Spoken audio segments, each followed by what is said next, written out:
बिस्मिल्लाहिर्रहमानिर्रहीम। अस्सलामुअलैकुम।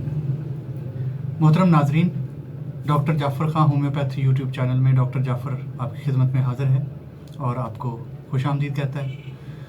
दोस्तों, आज जो मैंने टॉपिक आप लोगों से डिस्कस करने और जिसकी होम्योपैथिक मेडिसिन आपकी खिदमत में अर्ज़ करने या उसके असबाब अलामात डिस्कस करने के लिए सिलेक्ट किया है, वो है बच्चों में कद का ना बढ़ना। मोहतरम नाज़रीन, आजकल ये भी काफ़ी देखा गया है कि माँ बाप परेशान हैं अपने बच्चों में कद के ना बढ़ने की वजह से। दोस्तों, कद का ना बढ़ना चंद एक वजूहात की बिना पे हो सकता है। सबसे पहली वजह तो माँ बाप की अपनी हाइट। अगर बच्चों के माँ बाप की अपनी हाइट या बच्चों के माँ बाप का अपना कद छोटा है तो बहुत ज़्यादा कभी चांसेस हैं कि बच्चों का कद भी छोटा रह सकता है। इसके अलावा कुछ और फैक्टर भी हो सकते हैं जिसमें बच्चा किसी लंबी बीमारी का शिकार रहा हो। इसके अलावा बच्चे की खुराक ठीक ना हो।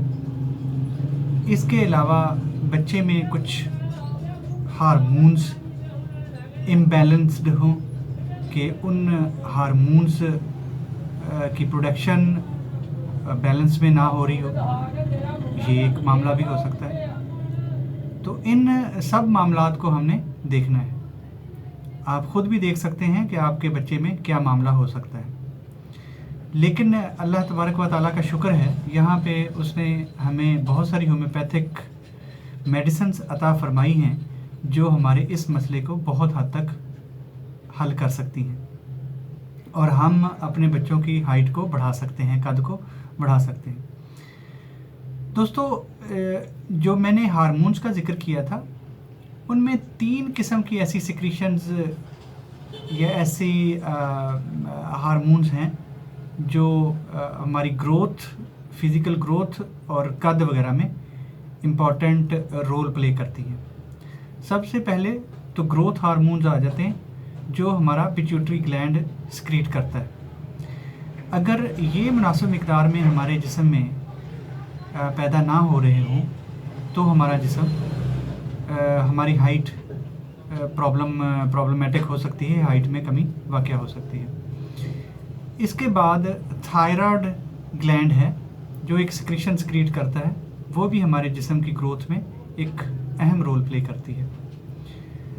उसके बाद सेक्स हार्मोन्स हैं जो हमारे जिस्म की नशो-व-नमा और जैसे जैसे हमारी उम्र बढ़ रही होती है उसमें हमारी ग्रोथ मुख्तलिफ़ किस्म की और हमारे जिस्म की ग्रोथ और हमारी कद वगैरह में भी रोल प्ले करते हैं। जैसे कि मर्दों में टेस्टोस्टेरोन और औरतों में एस्ट्रोजन। अगर औरतों में, बच्चियों में एस्ट्रोजन की मतलूबा मिक़दार पैदा ना हो रही हो तो बच्चियों की ग्रोथ डिस्टर्ब होगी, जिसमें उनका कद डिस्टर्ब हो सकता है, उनके बाकी जिस्म के मामलात, जेनिटल ऑर्गन्स डिस्टर्ब हो सकते हैं, उनकी ब्रेस्ट डिस्टर्ब हो सकती है, उसकी ग्रोथ इनकम्प्लीट रह सकती है या कम रह सकती है। उसके बाद इसी तरह लड़के जो हैं उनमें अगर टेस्टोस्टेरोन की सही मिक़दार या सही क्वांटिटी जिस्म को नहीं मिल रही तो उनके कुछ मामलात ऐसे हो सकते हैं जैसे उनके जेनिटल ऑर्गन की ग्रोथ डिस्टर्ब हो सकती है, बाकी जिस्म की ग्रोथ डिस्टर्ब हो सकती है। उनमें औरतों की तरह ब्रेस्ट ज़्यादा बढ़ सकती है, डेवलप हो सकती है। इस तरह की चीज़ें पैदा हो सकती हैं, कद पे भी असर हो सकता है। तो इन तीनों हार्मोन्स का मुनासिब मिक़दार में जिस्म में पैदा होना और डिस्ट्रीब्यूट होना बहुत ज़रूरी है। तो ये तो हमने कुछ असबाब जाने कि जिन असबाब की वजूहात पे हमारे जिस्म की ग्रोथ या हाइट जो है वो डिस्टर्ब हो सकती है।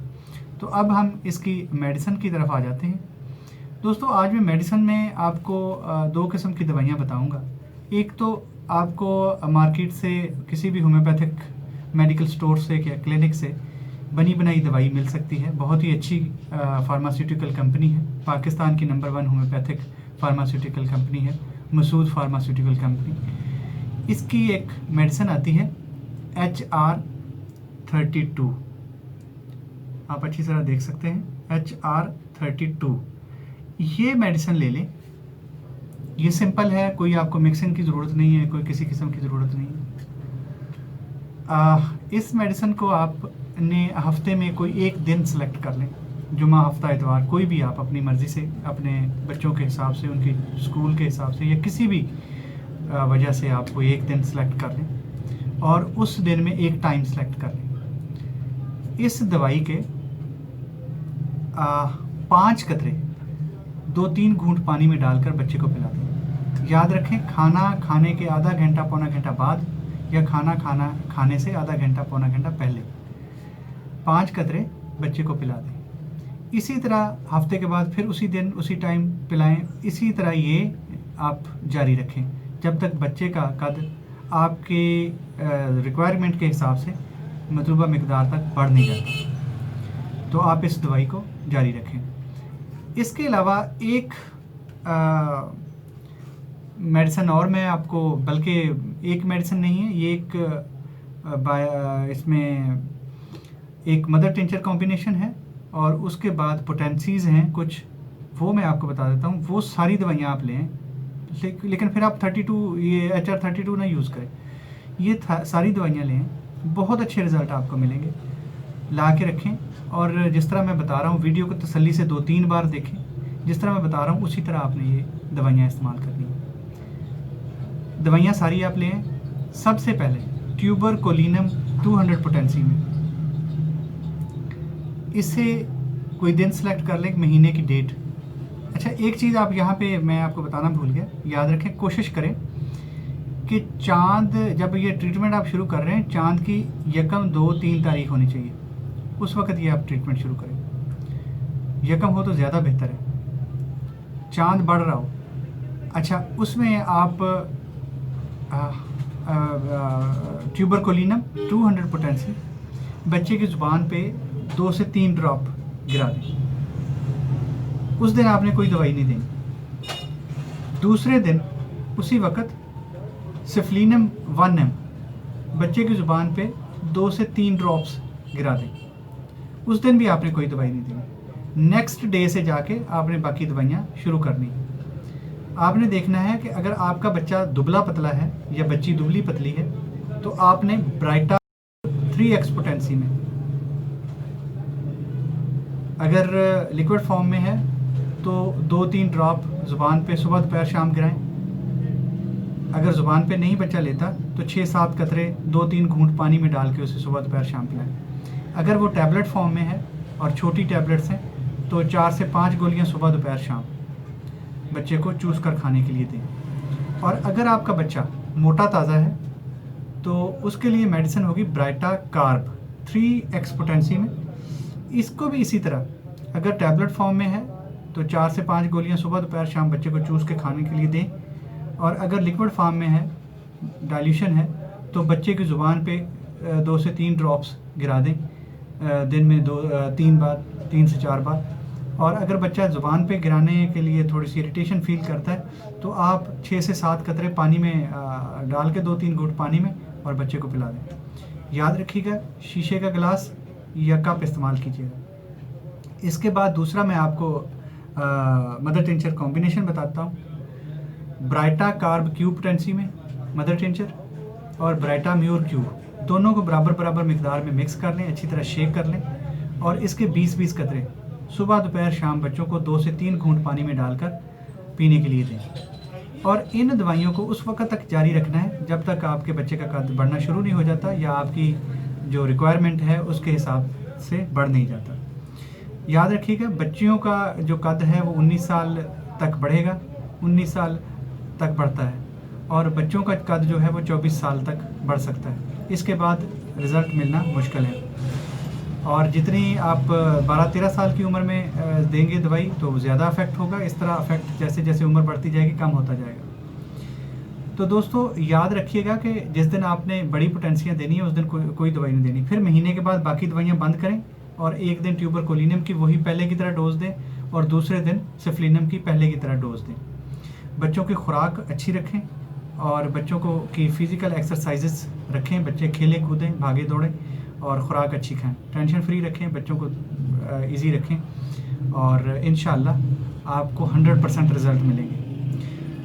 दोस्तों, मेरी इस वीडियो को ये सोच के शेयर करें अपने अजीज़ व कारम में, अपने दोस्तों में, कि आप इस वीडियो को देख रहे हैं, आप इससे मुस्तफ़ीद हो रहे हैं, आप शेयर करेंगे, दूसरे लोग इस वीडियो को देखेंगे और इससे मुस्तफ़ीद होंगे, फ़ायदा उठाएंगे, आपके लिए भी दुआ करेंगे और मेरे लिए भी दुआ करेंगे।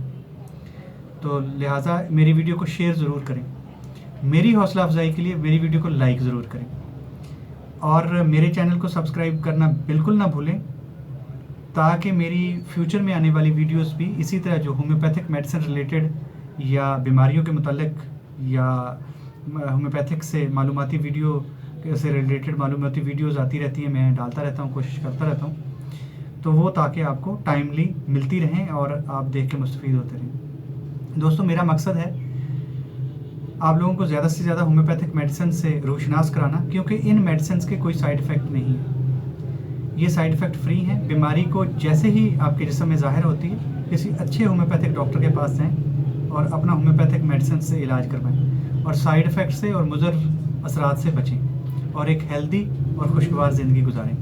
मुझे अपनी दुआओं में ज़रूर याद रखें। मेरा और आपका अल्लाह तबारक व तआला हामी नासिर हो। डॉक्टर जाफ़र को इजाज़त दीजिए, जल्द कोशिश करूँगा दोबारा आपकी खिदमत में हाज़िर हूँ। अल्लाह हाफ़िज़, अस्सलामु अलैकुम।